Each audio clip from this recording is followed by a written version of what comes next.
I'm Ian Rush and you're watching the Redmen TV.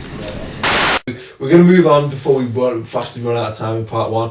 We're going to talk now about Liverpool versus Wigan. Yes, the Premier League is back. We got a weekend off, which was fucking weird. Saturday 5:30. Saturday off as well. Look at that. Mad one, that. There. That's an early night out, that. We're still recovering, but we're recovering from Mike's birthday, I imagine. Probably that point, so probably right in Saturday. Being beer keller on Saturday night after the game. Yeah, the other bars are available. Chris, is it important that we keep this momentum? Albeit we lost the overall tie against it. You know, we've scored 8 goals and conceded just 1 in our last 2. Is it very important to you that we go to Wigan and get this result? Yeah, definitely. I mean, they did the stats this week. We've not won there since 2007, have we? So I think it is very important that we go and get a win. I think that's needed a little bit more gravitas than you've just given it. Like, but yeah, this notion that we, you know, I mean, I'll come to you on this, Mark. People look at the fixture list and people still go, Wigan should beat them. And yet, but historically, Wigan are a side we struggle against. Yeah, no, it's banana skin all the way. But I think this is an important game for having gone out of all the cups now. And being sort of, you know, we can focus on the league. We can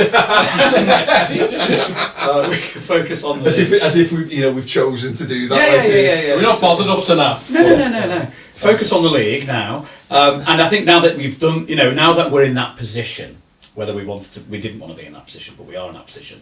I think it would be, you know, Liverpool fans are pretty cheesed off when they have a weekend like last weekend where there's no footy. Yeah. And going out this, you know, then you go out the cup despite winning. Now go to Wigan and lose. Yeah. I just think in terms of the momentum and the feel-good factor, I think it's quite an important game, and it's so winnable.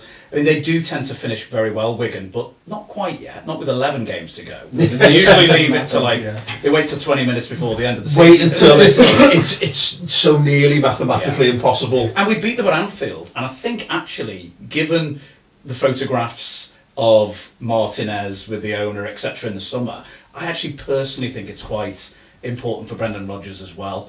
If you could do a home and away on him, I think that actually, you know, that's I'd love to say I'm a better person than this, but I have come across a manager before who was going for a job that I got, and we were quite happy to do him home and away, put it that way. It shouldn't have done, because we should have been better people than that, but there was an element of, you know, inside you going, fuck you, on the touchline, very professional, but there was an element to go. Yeah, so Brendan Rodgers perhaps won't be doing the knee slide, but internally, God, it'll knee slide, fist pump, all that off yours, Roberto. Like, no, I mean, so what are your thoughts on Wigan?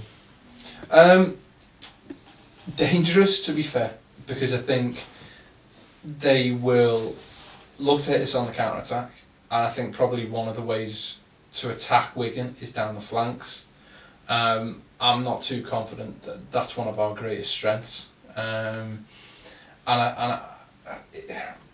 Wigan, it's the Reading game, isn't it? Is that just tipped it for Wigan? Well, let's be straight, if we go there and play like we can, then we've got nothing to fear. And I'd like to see us do that. I'd like to see us treat it like a home game. You know, it's the same pitch, it's the same ball, it's the same goals. Same amount of fans as them. Yeah, well, it'll be like a home game. Do you know what I mean? But there's no reason why we should go there and sort of be a bit mundane about it and be a sort of middle of the pitch. Let's go there. We've got nothing to lose, have we? So we may as well go there, press, treat it like a home game, and go for the jugular. And my only worry about them is on the break as well. You know, Maloney's very good in between the lines, and I think he's underrated for them. I think he's a big player.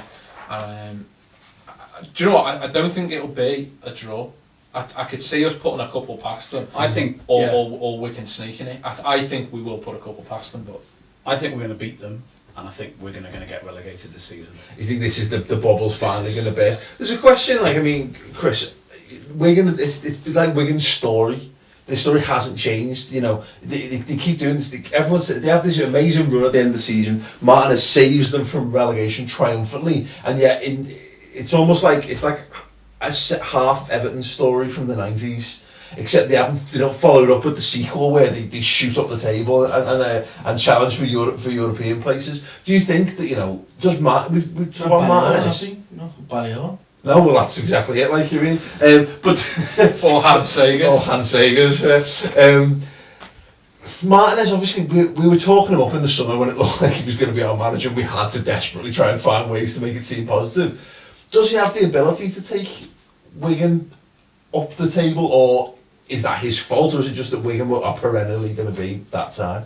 I don't think they get much luck in the transfer market, do they, from Dave Whelan, is it? Mr. Whelan, well, he's Whelan, yeah. too I don't busy. think they get much off him. They obviously have to sell their half-decent players and that, but he's got a philosophy much like Rodgers that he believes in, and he thinks that it'll work. It's you know, he's in the same boat as Rodgers. Rodgers hasn't proved he can get further than fucking 6th or 7th yet, so... That's a good point, like, yeah. Hodgson was one of those managers that can take a fucking 17th team and get them fucking 11th, as I think Allardyce is probably a 17th team, get them 10th. It's getting the manager who can get someone from 10th to fucking Champions League football. That's the hard I mean, part. sure, would Wigan benefit maybe from a more pragmatic manager like an Allardyce who could probably get them to mid-table? Are they? I mean, it's like Aston Villa. Look at Aston Villa and Wigan and us. There's 3 managers there who have got have a brand that they're trying to, a brand of football they're trying to establish. It's working, obviously, clearly working a little bit better for us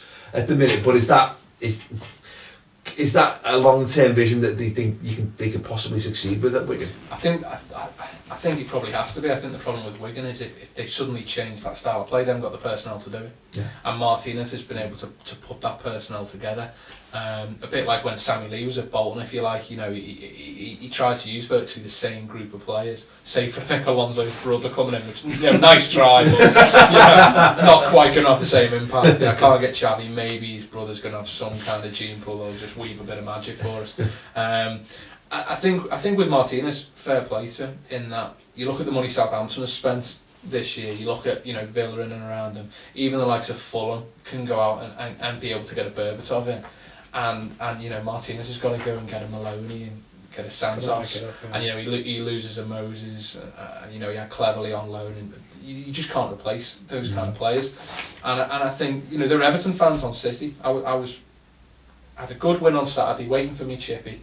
And the Everton fans are going absolutely mental about the defeat at Norwich. And a couple of callers were actually pushing for Martinez to get the Everton job on the basis that with those tools, he gets them playing good football, he gets them playing attacking football, and he hasn't got much to work with. And yeah, okay, Moyes hasn't got much to work with, but he's got more than Martinez. And they were arguing that he can't replicate the positive approach, the attacking approach, everything else. I think Martinez has done great there. I think what's interesting is he turned down the Villa job. And the rumours were that he sort of turned down us more than necessarily the other way around. And I just wonder whether he's a little, you know, whether he's worried about walking the walk. He's got Shit house is what you basically. there is an element of having a great chairman. You know, at the end of the day, if you've got a great chairman, you don't want to walk away from that, and that's probably something to, you know, Moyes at Everton. He's got a very supportive chairman. Fucking job for life there, as long as he keeps them fucking financially stable. Exactly, that's it. So I think with Martinez, he's got to get whether they go down or not.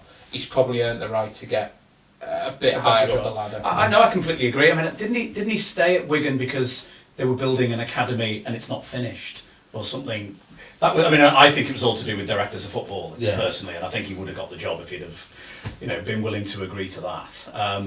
But I think he stayed there as well because he said that they was building an academy and he wanted it to be a lasting legacy at Wigan. I mean, personally, I think it's a waste of money because I don't think they got the fans and you know, you can build this academy, but ultimately, where's it going? I mean, he's better off staying if he was building like an extension of his house. Yeah, you know what I mean? exactly. Just got the living room well, like, you know what I mean? I'm not just definitely. Even if they go down, I think, you know, you got to hand it to. I think he is a good manager, and I think he's just done everything he can with that football club. And for me, it's their time. Yeah. You only ride your luck so many times. They've got less than 1 point per game on average, as about 5 clubs have. And I just see them as the club that's going to stay on that. Yeah. Less than 1.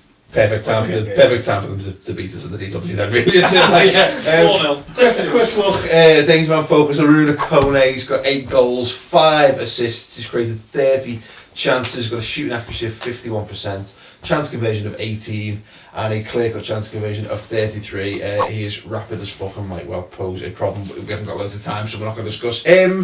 But if Kone was here, we'd pay 25 million for him next week. Oh, that. clearly. Yeah, And then if he fails, he blames somebody else. Fucking hell, it's all Kenny's fault if it was to go wrong, whether he'd been a Liverpool manager or not.